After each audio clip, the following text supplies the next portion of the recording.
21장입니다. 그들이 예루살렘 근처에 이르러 올리브산에 있는 벳바게에 도착했을 때에 예수께서 두 제자를 보내며 말씀하셨다. 저기 보이는 마을로 들어가십시오. 그러면 매어 있는 나귀 한 마리와 그 곁에 있는 어린 나귀가 곧 눈에 띌 것입니다. 그것들을 풀어 내게로 끌고 오십시오. 누가 뭐라고 하거든 주께서 필요로 하십니다. 라고 말씀하십시오. 그러면 그가 즉시 그것들을 내줄 것입니다. 이 일이 일어난 것은 예언자를 통해 하신 이런 말씀이 성취되기 위한 것이었다. 딸 시온에게 말하여라. 보라, 내 왕이 내게 오신다. 그분의 성품이 온화하여 나귀를 타시니 어린 나귀를 짐 나르는 짐승의 새끼를 타신다. 그리하여 제자들은 가서 예수께서 시키신 대로 했다. 그들이 나귀와 어린 나귀를 끌고 와서 자기들의 겉옷을 그 위에 얹자 그분이 그 위에 앉으셨다. 무리 대부분이 자기들의 겉옷을 길에 펼쳐 놓았으며 어떤 사람들은 나무에서 가지들을 잘라 길에 깔아 놓았다. 그리고 그분을 앞서가는 무리와 뒤따르는 무리가 계속 외쳤다.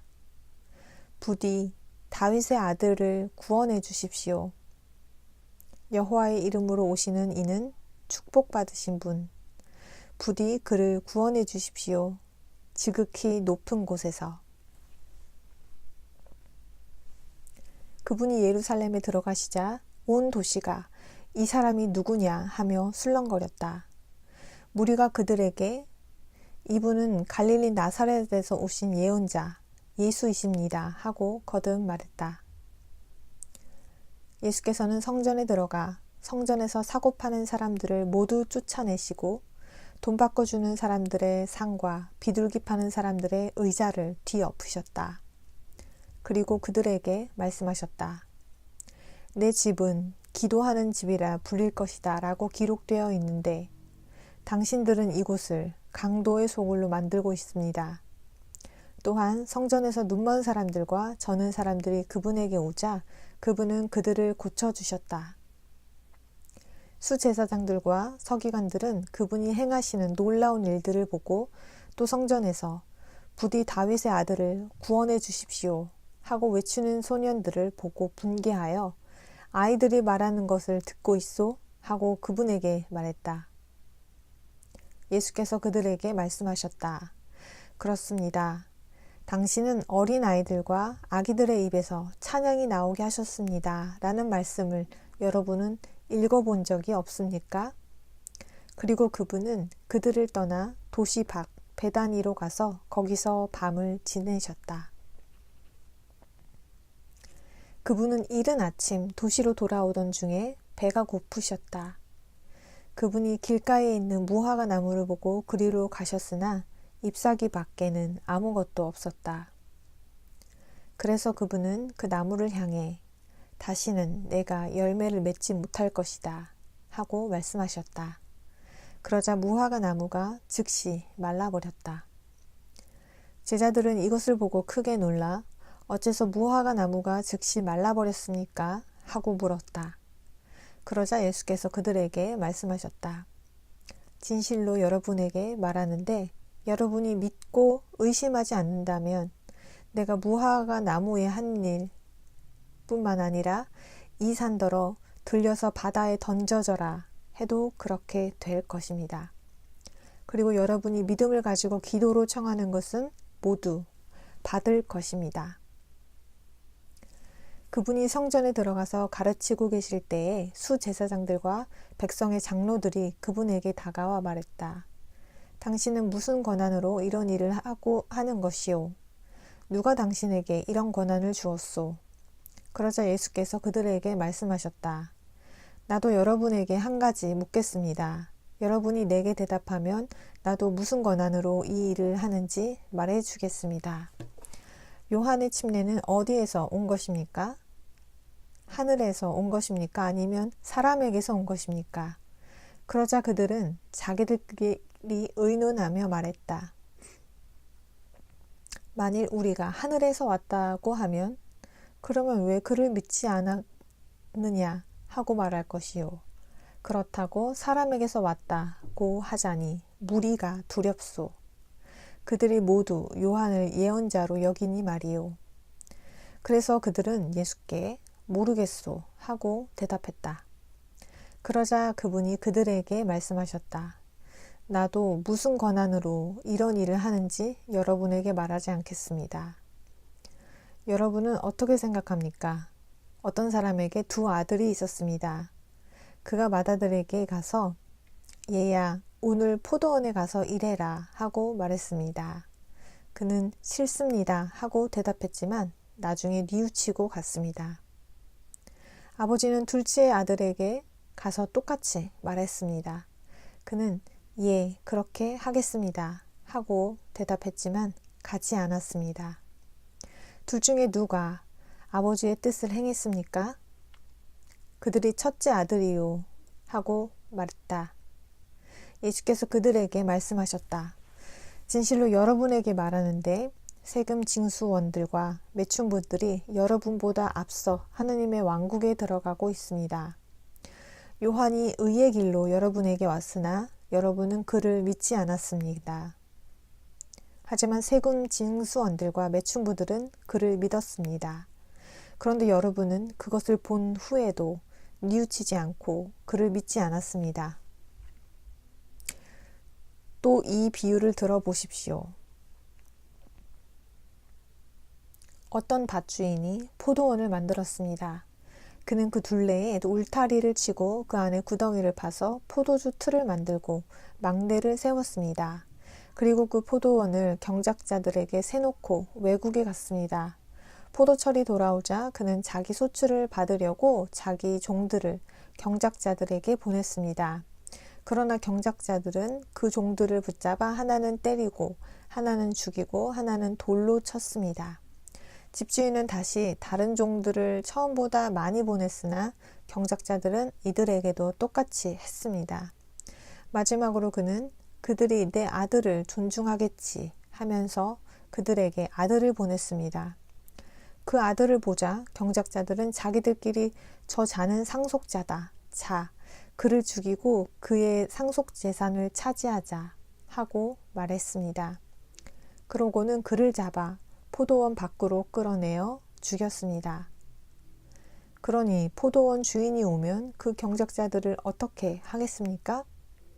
그들은 그분에게 대답했다. 그들이 악함으로 그들을 가차없이 멸하고 제때에 소출을 바칠 다른 경작자들에게 포도원을 새 놓을 것이요. 예수께서 그들에게 말씀하셨다. 여러분은 성경에서 이런 말씀을 읽어본 적이 없습니까? 건축자들이 버린 그 돌이 주된 모퉁이 돌이 되었다. 이것은 여호와에게서 났으며 우리 눈에 경이로운 것이다. 그러므로 여러분에게 말합니다. 하느님께서 그분의 왕국을 여러분에게서 빼앗아 왕국의 열매를 맺는 민족에게 주실 것입니다. 또한 이 돌 위에 떨어지는 사람은 산산조각이 날 것입니다. 이 돌이 누구에게든 떨어지면 그를 으스러뜨릴 것입니다. 수제사장들과 바리새인들은 이 비유들을 듣고 그분이 자기들에 관해 말씀하신다는 것을 알아차렸다. 그들은 그분을 붙잡으려 했지만 무리를 두려워했다. 무리가 그분을 예언자로 여겼기 때문이다. 22장입니다. 예수께서는 또다시 그들에게 비유로 말씀하셨다. 하늘 왕국은 아들을 위해 결혼잔치를 베푼 왕에 비할 수 있습니다.